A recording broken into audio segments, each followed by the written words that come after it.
Dieu que la France aura souffert, Dieu que Paris était meurtri, Dieu que cette cathédrale faisait partie du paysage de ce vieux pays qu'on appelle la France. Nation ancienne, fille aînée de l'Église, fille rebelle, républicaine devenue laïque. 850 ans d'existence, plus de 200 ans pour la penser, la construire, pour achever cet édifice qui aura tout vu, tout connu. Paris et les splendeurs d'un royaume de France qui dominait la vieille Europe.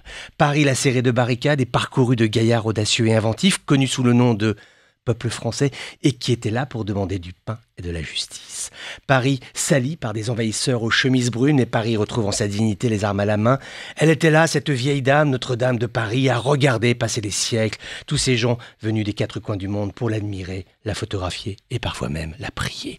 Beaucoup de gens disent aujourd'hui que Paris ne sera plus la même. Ah bon? Pourquoi? Parce que ça a brûlé, parce que le plafond est tombé, parce que les images ont fait le tour du monde. Tu sais, en France, il y a une chose que les gens savent faire, c'est se relever. Prendre des coups, nous avons vécu des guerres que peu de peuples ont connues. La terre a été retournée jusqu'au sang. Alors, cette cathédrale qui a brûlé, les Français la reconstruiront plus solide et plus belle, parce que les flammes peuvent emporter les poutres et les toitures, mais ne peuvent pas consumer l'âme d'un peuple.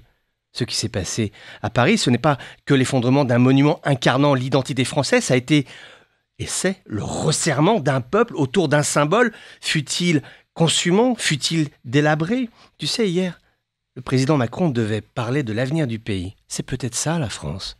Un brasier, des gens qui souffrent autour, mais des gens qui se relèvent et qui se battront pour reconstruire cette cathédrale, la cathédrale Notre-Dame de Paris.